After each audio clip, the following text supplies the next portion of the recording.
عليكم ورحمة الله وبركاته.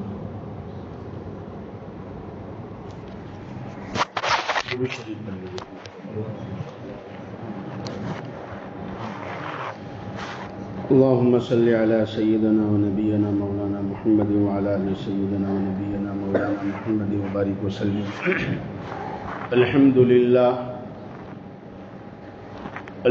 لله وحده والصلاة والسلام على من لا نبي بعده. أما بعد فأعوذ بالله من الشيطان الرجيم. بسم الله الرحمن الرحيم. هو الذي بعث في الأميين رسولا منهم يتلو عليهم آياته ويزكيهم ويعلمهم الكتاب والحكمة وإن كانوا من قبل لفي ضلال مبين وآخرين منهم لما يلحقوا بهم وهو العزيز الحكيم. ذلك فضل الله يؤتيه من يشاء والله ذو الفضل العظيم. صدق اللہ العظیم. معزز بھائی اور بزرگوں، سورہ جمعہ کی یہ چند آیات گزشتہ جمعہ بھی آپ کے سامنے تلاوت کی تھی، اور اس کے ضمن میں امیر المؤمنین فی الحدیث، امیر الموحدین، امیر المحدثین حضرت امام بخاری رحمہ اللہ تعالی کے کچھ احوال مختصر انداز میں پیش کیے تھے. اس آیت کریمہ میں اللہ سبحانہ و تعالی حضور پاک صلی اللہ علیہ وسلم کے دنیا میں بھیجے جانے کے 4 مقصد کو بیان فرما رہے ہیں کہ ہم نے ہمارے نبی کو دنیا میں کیوں بھیجا. جتنے بھی انبیاء علیہم السلام آئے، جتنے ان کے حواریین اور صحابہ آئے، جتنے ان کے متبعین، اولیاء کرام، ائمہ، علماء، فقہا دنیا میں آئے، ان سب کی ذمہ داری تھی، ان سب کا ایک کام تھا، آسمانی ذمہ داری تھی. اور وہ کیا تھا؟ سب سے پہلا کام کہ اللہ کے کلام کو بعینہ حرف بحرف اللہ کے بندوں تک اور قیامت تک آنے والے آخری انسان تک اسے پہنچانا. یہ ان کی ذمہ داری تھی. اور پیغمبر اسلام آخری نبی تھے اور حضور کے بعد نبی آنے والے نہیں تھے، اس لیے اللہ نے یہ ذمہ داری امت پر بھی ڈالی. کتنا بڑا کارنامہ صحابہ نے، ائمہ نے، محدثین نے، کہ اس زمانے میں جب کاغذ اور قلم کا نام و نشان نہیں تھا، نہ کوئی ایسے اسباب تھے، مگر پھر بھی ایک ایک چیز کو، قرآن کے ایک ایک حرف کو، ایک ایک نقطے کو کیسے محفوظ کیا.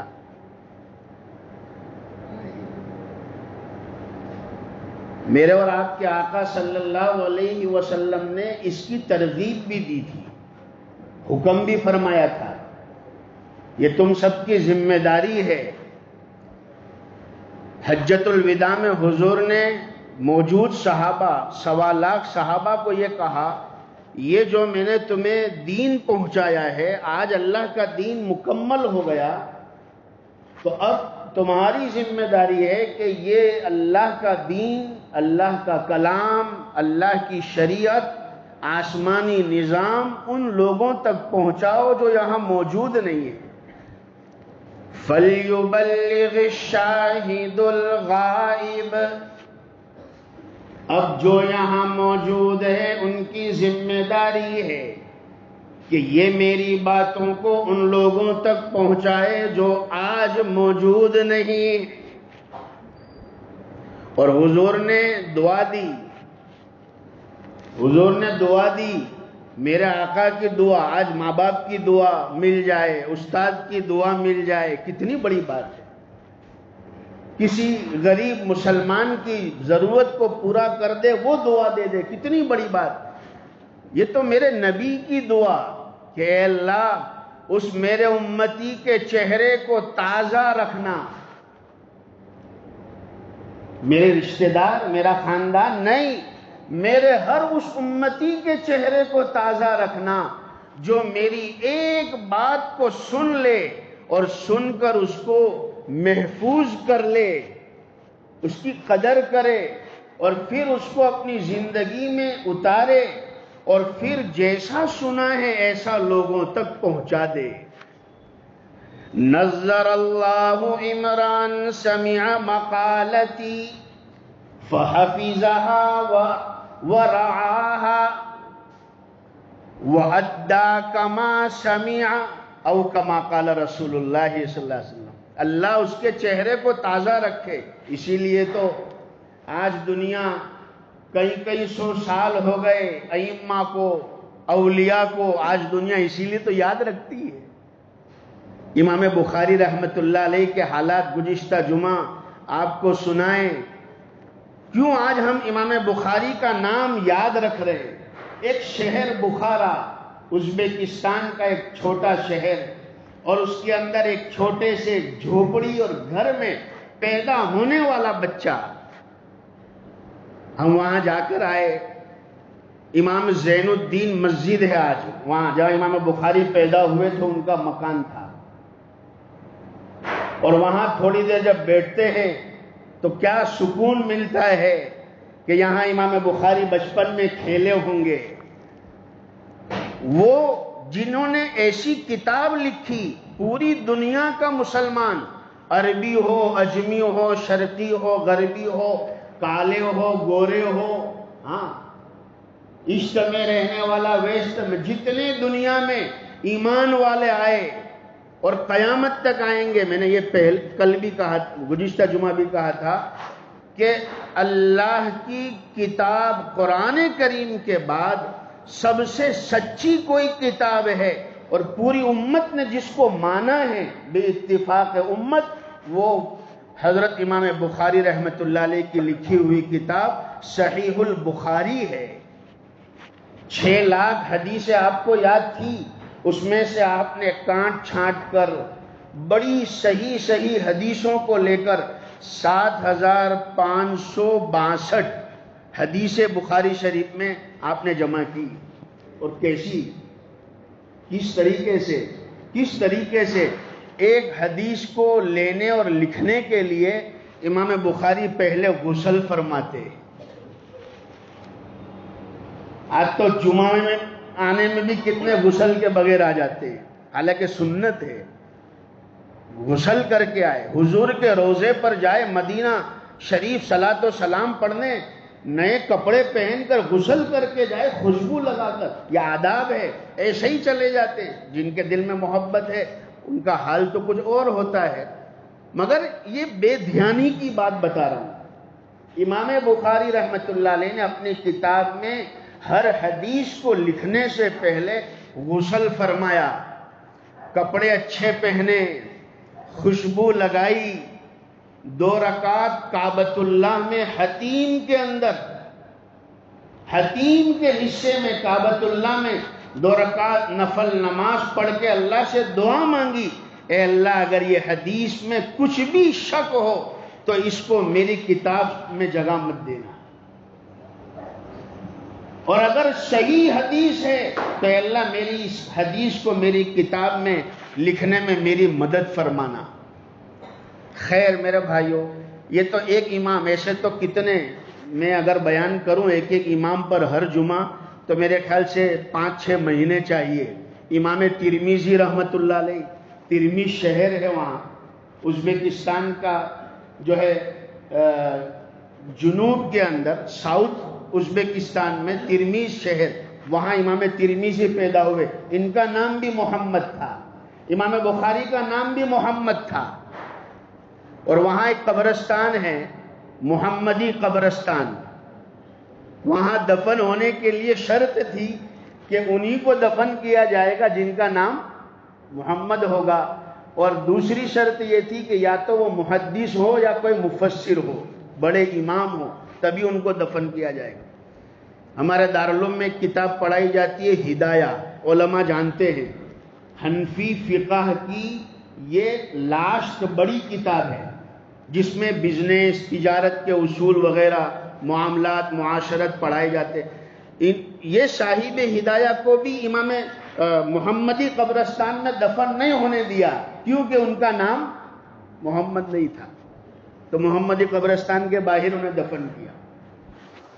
فتاوی قاضی خان کے مصنف حضرت فقی ابو لیث سمرقندی رحمۃ اللہ علیہ، حضرت امام بخاری کے اساتذہ امام ابو الحفظ کبیر رحمۃ اللہ علیہ، اللہ نے کیسے کیسے علم و حکمت کے وہاں پہاڑ وہاں دفن ہیں، اور جہاں علم کا مرکز تھا۔ اللہ تعالیٰ سب کی مغفرت فرمائے۔ مجھے یہ عرض کرنا ہے کہ اللہ کے نبی صلی اللہ علیہ وسلم کی ذمہ داریوں میں سب سے پہلی ذمہ داری تھی اللہ کے کلام کی آیتوں کو حرف بحرف پہنچانا۔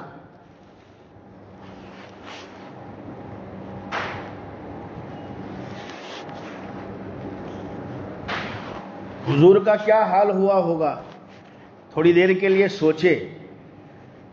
جب قرآن اترتا ہوگا اور قرآن لے کر آنے والا فرشتہ جبرائیل امین، فرشتوں کا سردار، آپ صلی اللہ علیہ وسلم پر جب آتے تھے، کبھی تو انسانی شکل میں آ کر سامنے بیٹھ جاتے تھے، کبھی تو نظر نہیں آتے تھے مگر اندر اتر جاتے تھے، جیسے کسی کے جنات اتر جائے تو جبرائیل امین اتر جاتے تھے، اور آپ صلی اللہ علیہ وسلم سخت سردی کا زمانہ، ٹھنڈ لگ رہی ہو، مگر ایسے زمانے میں صحابہ کہتے حضور کے چہرے کا رنگ بدل جاتا تھا، چہرہ لال ہو جاتا تھا، پیشانی پر پسینہ اتنا آ جاتا تھا کہ پسینے مبارک کی بوندیں موتیوں کی طرح سے ٹپکتی تھی، اور وزن کتنا، بوجھ کتنا۔ ایک صحابی ہے حضرت زید ابن ثابت، یہ سمجھانے میں تھوڑا ٹائم جائے گا مگر میں سمجھا دوں۔ حضرت زید ابن ثابت رضی اللہ تعالیٰ عنہ کاتبین وحی میں سے، کچھ صحابہ تھے کہ جب حضور پر آیت آتی تھی تو حضور ان کو فوراً بلا لیتے تھے کہ لکھو، یہ تازہ وحی آئی ہے، ابھی آیت آئی۔ تو حضرت زید ابن ثابت کو حضور نے بلایا، سورہ نساء کی ایک آیت آئی تو آپ نے بلایا کہ یہ زید کو بلا کر لاؤ۔ حضرت زید آئے، زید نامی صحابی اور بھی تھے، یہ حضرت زید ابن ثابت رضی اللہ تعالیٰ لکھنا پڑھنا جانتے تھے، آ گئے۔ اب ظاہر بات ہے کہ ایسوں میں اگر کسی کو لکھنا پڑھنا نہیں، اور اگر اکیلا ایسا بندہ ہو تو ان کا ایک شان ہوگی، تو وہ آئے حضرت زید ابن ثابت حضور کے پاس، اور سب کو چیرتے ہوئے آگے بڑھے اور آقا کے بالکل قریب پیروں سے پیر لگا کر، یعنی گھٹنوں سے گھٹنے لگا کر بیٹھ گئے۔ فرمایا زید یہ آیت آئی ہے، لکھو۔ کیا آیت آئی ہے؟ تو فرمایا لا يستوي القاعدون من المؤمنين والمجاهدون في سبيل الله بأموالهم وأنفسهم۔ میں نے آیت پڑھی مگر بیچ میں سے ایک ٹکڑا میں نے نہیں پڑھا، کاٹ دیا ہو تو نہیں بول سکتا، یعنی ابھی میں نے نہیں پڑھا کیونکہ یہ آیت آئی ایسی تھی۔ اللہ کہتے ہیں لا يستوي القاعدون من المؤمنین، ایمان والوں میں وہ ایمان والے جو اپنے گھروں میں بیٹھے رہتے ہیں، اللہ کے حکم پر میدانوں میں آتے نہیں ہیں، اور گھروں میں بیٹھے ہیں، اپنے کھیتوں میں، بزنس میں، کاروبار میں اگر وہ بیٹھے رہتے ہیں تو وہ ایمان والے، اور وہ ایمان والے والمجاہدون فی سبیل اللہ باموالہم وانفسہم، وہ مجاہدین جو اپنا مال لے کر، اپنی جان لے کر ہمیشہ اللہ اس کے رسول کے حکم پر تیار رہتے ہیں، اللہ کے نام پر، اللہ کے راستے میں جان مال قربان کرنے کے لیے، تو وہ ایمان والے اور گھروں میں بیٹھے رہنے والے، فرمایا قرآن کہتا ہے کہ وہ دونوں برابر نہیں ہو سکتے۔ لا يستوي القاعدون من المؤمنین والمجاہدون فی سبیل اللہ باموالہم وانفسہم فضل اللہ المجاہدین باموالہم وانفسہم علی القاعدین درجہ وکلا وعد اللہ الحسنى وفضل اللہ المجاہدین علی القاعدین اجرا عظیما۔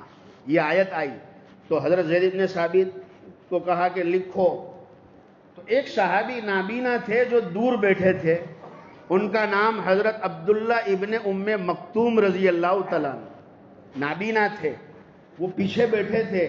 وہ تو چونکہ عربی جانتے تھے کہ اس آیت میں اللہ کیا کہتے ہیں، یہ دونوں ایمان والے برابر نہیں ہو سکتے۔ اللہ نے مجاہدوں کا درجہ بڑا بتلایا ہے، اور مجاہدوں کو جان مال کی قربانی دینے والوں کو اللہ تعالیٰ بڑا اجر دے گا ان بیٹھے رہنے والوں کے مقابلے میں۔ تو وہ نابینا صحابی فوراً آگے آئے، یا رسول اللہ صلی اللہ علیہ وسلم، حضرت زید بن ثابت لکھ رہا ہے آیت، اے اللہ کے حبیب اس میں تو ہمارا بڑا نقصان ہو جائے گا، میں تو نابینا ہوں، بغیر سہارے کے چل نہیں سکتا۔ اللہ کہتے ہیں کہ وہ لوگ جو میدانوں میں نکلتے ہیں وہ زیادہ فضیلت والے، میں تو نابینا ہوں، میں نکل نہیں سکتا، اور میری بینائی تو اللہ نے لی ہے، میرا کوئی قصور نہیں ہے۔ تو اس کا مطلب یہ ہوا کہ میں تو بے قصور، میں نکلنا چاہتا ہوں مگر عذر کی وجہ سے نہیں نکل پا رہا ہوں، تو اب میں بے قصور جو ہے یہ درجے میں شامل نہیں ہوں گا۔ یہاں حضور کو یہ سوال کر رہے، میرا کیا ہوگا؟ میرا آقا جواب دے، حضور اس کا جواب دے، ابھی دیا نہیں، اور ہمارا ایمان ہے کہ حضور اگر جواب دیتے تو یہی دیتے کہ بھائی جو قرآن نے کہا وہ سچ ہے، جو میدانوں میں نکلیں گے وہی زیادہ پکے ایمان والے ہیں، وہی فضیلت والے ہیں گھروں میں بیٹھنے والوں کے مقابلے میں، اس لیے کہ قرآن نے تو یہی ہم کو سکھایا۔ مگر حضور ابھی کچھ کہتے اس سے پہلے فرمایا وہی آنے کے آثار شروع ہو گئے، وہ حالت بننے لگی جب جبرائیل امین حضور کے اندر آتے تھے، چہرے کا رنگ بدل گیا، پیشانی پر پسینہ آ گیا، صحابہ خاموش ہو گئے، کیونکہ ہم تو دیکھتے تھے وہی اترتی ہوئی، ہم سمجھ گئے کہ کچھ نہ کچھ حکم آ رہا ہے۔ تھوڑی دیر کے بعد آقا نے فرمایا کہ اے زید اس آیت کے بیچ میں ایک جملہ اور بڑھا دو، ایک لفظ ڈال دو، اللہ نے یہ آیت دوبارہ اتاری ہے اور ایک آیت کو اس کے بیچ میں ایڈ کیا ہے۔ کیا کہا کہ اب یہ کہو، لکھو لا یستوی المؤمنون لا یستوی القاعدون من المؤمنین غیر اولی الضرر، یہ لفظ بڑھا دو، غیر اولی الضرر والمجاہدون فی سبیل اللہ باموالہم وانفسہم، وہ لوگ جو اپنے گھروں میں بیٹھے رہتے ہیں مگر انہیں کوئی پرابلم بھی نہیں ہے، غیر اولی الضرر، کوئی تکلیف نہیں ہے، ہٹے کٹے مشتنڈے اور بیٹھے ہیں گھر میں اور اللہ کا حکم ہے، تو فرمائے ان سے تو وہ اچھے ہیں جو اللہ کے حکم پر جان مال کی قربانی کے لیے آگے آئے ہیں، میدان میں آئے ہیں۔ اس آیت کو اگر آج کے زمانے میں ہم سمجھے تو یوں سمجھ سکتے ہیں کہ اذان ہو گئی ہے مسجد میں، حی علی الصلاۃ اور حی علی الفلاح منادی نے پکار دیا ہے، اور گھروں میں یہ نوجوان بیٹھے ہیں، ہٹا کٹا مشتنڈا ہے، کوئی تکلیف نہیں ہے اور اللہ کے بلاوے پر بھی نہیں آ رہا ہے، تو قرآن کہتا ہے کہ ان سے تو یہ اچھے ہیں کہ جو ہمارے حکم کی تعمیل میں گھروں سے نکل پڑے،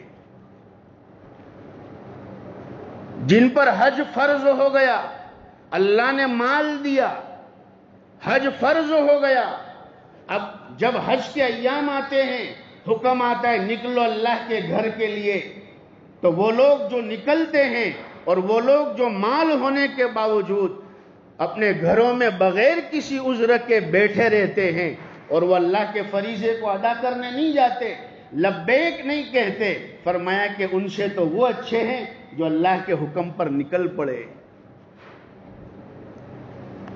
یہ آیت آئی، یہ آیت سمجھانا اور اس کی تفسیر کرنے کا وقت نہیں ہے، مگر مجھے جو سمجھانا ہے وہ یہ، مولانا آپ سمجھانا کیا چاہتے وہ کہہ دو نے، تو سمجھانا یہ ہے کہ جب یہ وحی آئی تو حضرت زید ابن ثابت حضور کے پیروں سے پیر لگا کر بیٹھے تھے۔ حضرت زید کہتے ہیں کہ میرا پیر حضور کے پیر کے نیچے تھا اور آپ 4 زانوں بیٹھے تھے، تو حضور کے پیر کا وزن یہ وحی کی وجہ سے میرے پیر پر پڑا۔ تو فرماتے یہ کچھ اللہ نے واقعات دکھا دیے ہیں تاکہ امت کو پتا چلے کہ قرآن کو اٹھانے میں تمہارے نبی نے کیا کچھ قربانی دی ہے۔ فرمایا کہ میرے پیر پر جب حضور کا پیر تھا اور آپ کے اندر جبرائیل امین آئے تو میرے پیر پر ایسا وزن آیا، فرماتے ہیں کہ مجھے ایسا لگا کہ میرے پیر کی ہڈی ٹوٹ گئی، اور ایسا لگا کہ مدینہ کا احد پہاڑ 7 کلومیٹر کا پہاڑ ہے، میرے پیر پر کسی نے احد پہاڑ لا کر رکھ دیا ہو، اتنا وزن آیا۔ تو میں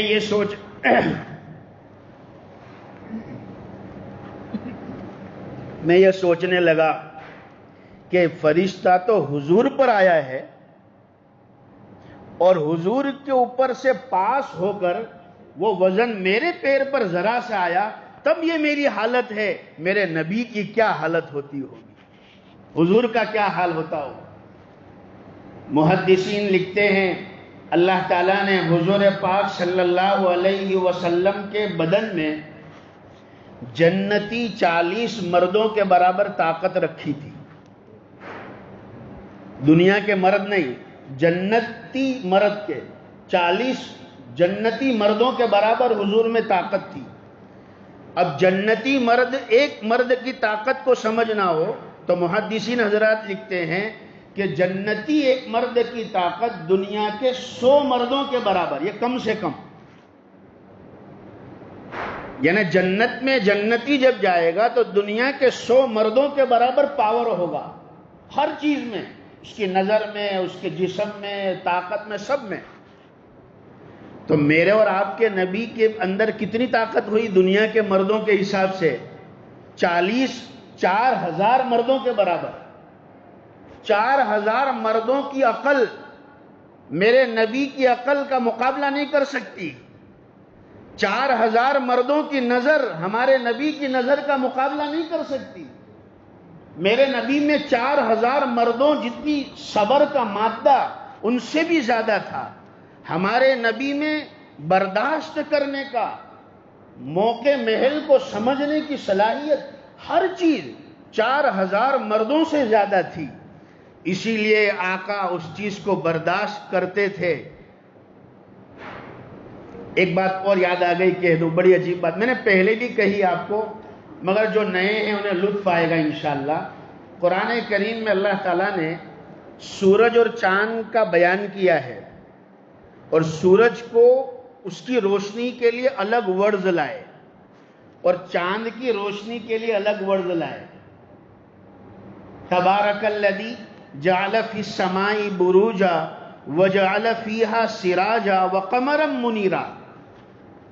حالانکہ چاند سورج دونوں چمکتے ہیں، دونوں روشن ہیں، مگر قرآن نے 1400 سال پہلے بتایا کہ دونوں کی روشنی الگ الگ ہے۔ اسی لیے اگر دونوں روشن ہوتے، یکساں روشنی ہوتی، تو اللہ تعالیٰ دونوں کو کہتے کہ چاند اور سورج کو ہم نے روشن بنایا، مگر اللہ کہتے ہیں سورج کو سراج بنایا، وقمرا منیرا، چاند کو منیر بنایا۔ 30-40 سال ہوئے انسان چاند پر پہنچا، اور جو چاند پر جا کر آئے انہوں نے چاند کا تعارف دنیا والوں کے سامنے پیش کیا۔ اس میں ایک چیز یہ بتائی کہ چاند میں کوئی اس کی ذاتی روشنی نہیں ہے، چاند کے اندر خود کی روشنی نہیں ہے، چاند میں روشنی سورج کا ریفلیکس ہے، سورج کا پرچھایا ہے، سورج کا عکس ہے۔ سورج سے لی ہوئی مستعار روشنی، ادھار روشنی ہے، جس سے چاند بھی ہمیں روشن نظر آتا ہے۔ یہ بات انسان کو آج پتہ چلی۔ اللہ رب العزت نے 1400 سال پہلے کہہ دیا تھا کہ ہم نے چاند کو سراج بنایا اور قمر کو، یعنی سورج کو سراج بنایا اور چاند کو، قمر کو منیر بنایا۔ یہ بات تو ہم جانتے ہیں، ہم نے سنی بھی، میں نے پہلے بھی سنایا آپ کو، مگر ایک بات اور اس سے آگے کہ قرآن نے سورج کو سراج کہا، چاند کو منیر کہا، مگر حضور پاک صلی اللہ علیہ وسلم کا جب نمبر آیا، آقا کا بیان آیا، تو قرآن نے حضور کو سراج اور منیر دونوں کہہ دیا۔ بھائی کچھ سمجھ میں آ رہی ہے بات؟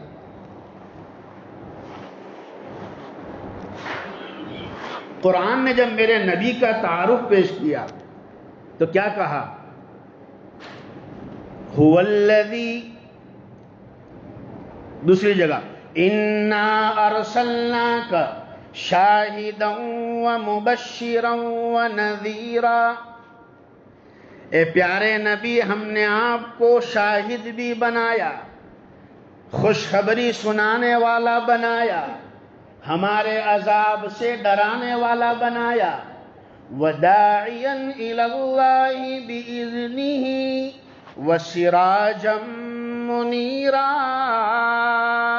اور ہم نے آپ کو ہمارے دین کا داعی بنایا اور آپ کو ہم نے سراج بھی بنایا، منیر بھی بنایا۔ سمجھ میں یہ آیا کہ چاند کی نورانیت اور سورج کی روشنی یہ دونوں مل کر بھی میرے نبی کے نور کا مقابلہ نہیں کر سکتی ہے۔ اللہ نے حضور پاک صلی اللہ علیہ وسلم کو ایسا بنایا ہے۔ نوجوانوں کے لیے کہہ رہا ہوں، شاید نوجوان سمجھ جائیں گے۔ آج کا انسان کہتا ہے میرے جیسے تو ملیں گے مگر ہم نہیں ملیں گے، میرے جیسے ملیں گے مگر ہم نہیں ملیں گے۔ ارے ہمارے نبی کے بارے میں میرے نبی جیسا بھی کوئی نہیں ملے گا، تو ہمیں ان کی سنتوں کو اپنانا چاہیے، ان کی زندگی کو اپنانا چاہیے، ان کے طریقوں کو جس میں اللہ نے کامیابی رکھی ہے، اور غیروں کے طریقے، غیروں کے تہوار، غیروں کے طور طریق ہمیں اپنے بچوں کو بچانا چاہیے۔ جن پیسوں سے ہم اپنے بچوں کو آگ خرید کر دیتے ہیں، جن پیسوں سے ہم اپنے بچوں کو آگ کے قریب کرتے ہیں، گویا ہم خود کہتے ہیں کہ اللہ ہمیں آگ سے محبت ہے، ہمیں آگ سے پیار ہے۔ اللہ کہیں گے ہم تمہیں زبردستی ہدایت دے دے جبکہ تم اس سے بچتے بھی نہ ہو، تمہیں آگ پسند تھی، تمہیں آگ سے محبت تھی، تو ہم تمہیں کیسے آگ سے بچائے، تمہیں تو خود آگ سے محبت تھی۔ اس پر بہت کچھ کہا جا سکتا ہے، میں نے کہا بھی ہے، مگر ہم فکر کریں اس بات کی، اپنے نوجوانوں کو، اپنے بچوں کو اپنے اندر، ان کے اندر حضور کے طریقے لانے کی، نبی کے طریقوں کو لانے کی کوشش کرے، فکر کرے۔ اللہ تعالی ہم سب کی طرف سے جناب محمد الرسول اللہ صلی اللہ علیہ وسلم کو اور تمام صحابہ کرام، محدثین، جنہوں نے اس دین کو ہم تک پہنچانے کے لیے، قرآن اور حدیث کو پہنچانے کے لیے کیسی قربانی دی۔ ایک آخری بات کہہ دوں، جب قرآن اترا تو ایک ایک آیت الگ الگ تھی، کوئی ہڈی پر، کوئی چمڑے پر، کوئی درخت کے پتے پر۔ حضور صلی اللہ علیہ وسلم کی وفات کے بعد صحابہ نے یہ کام شروع کیا کہ ہمارے بعد والوں کو قرآن پورا پہنچے، ورنہ کسی ملک میں کوئی صورت پہنچے گی، کسی ملک میں کوئی صورت پہنچے گی، پورا قرآن امت تک پہنچے۔ قرآن کو جمع کرنے کی فکر کی۔ حضرت ابوبکر صدیق رضی اللہ تعالیٰ عنہ کے زمانے میں شروع ہوا، حضرت عثمان غنی کے زمانے میں مکمل ہوا، اور حضرت عثمان غنی کے زمانے میں 7 قرآن لکھے گئے، ایک جا جمع کر کے 7 اس کے الگ الگ 7 قرآن لکھے گئے اور الگ الگ ملکوں میں بھیجے۔ ایک قرآن مصحف عثمانی جسے کہتے ہیں، 7 قرات والا، ایک قرآن مدینہ میں رکھا، ایک مکہ میں بھیجا، ایک کوفہ میں، ایک بصرہ میں، ایک یمن، ایک بحرین اور ایک ملک شام، 7 قرآن بھیجے۔ ہم جہاں ازبکستان ابھی جا کر آئے، وہاں تاشکن اس کا کیپٹل ہے، وہاں میوزیم میں ان میں سے ایک قرآن رکھا ہے، وہ 7 قرآن میں سے، یعنی وہ اوریجنل قرآن۔ یہاں سے گئے، سب سے پہلا ہم نے یہی کام کیا کہ ہم پہلے وہ قرآن کو دیکھیں گے، اور وہ قرآن کو دیکھ کر جو دعا مانگی اللہ نے سب قبول کی۔ ایسا سفر، میں اب کارگزاری تو نہیں سناؤں گا، آئندہ پتہ نہیں موقع ملتا ہے کہ نہیں، کہ اللہ نے بند دروازے بھی ہمارے لیے کھولے، بند دروازے کھولے، اور ایسی نصرت جنہوں نے ہم کو دیکھا اس لباس میں ہمارا اکرام کیا، وہ قرآن کو دیکھنے کی برکت سے۔ اللہ تعالی ہم سب کو قرآن کا عالم بنائے، قرآن کا حافظ بنائے۔ وہ گھر، وہ دل ویران گھر ہے جس گھر میں ایک آیت، ایک سورت جس دل میں نہ ہو، وہ دل تو ویران گھر کی طرح ہے۔ اللہ تعالیٰ نے قرآن میں ایک ثقیلہ لفظ ہے، ثقیل، یہ پورے قرآن میں 2 ہی جگہ پر ہے۔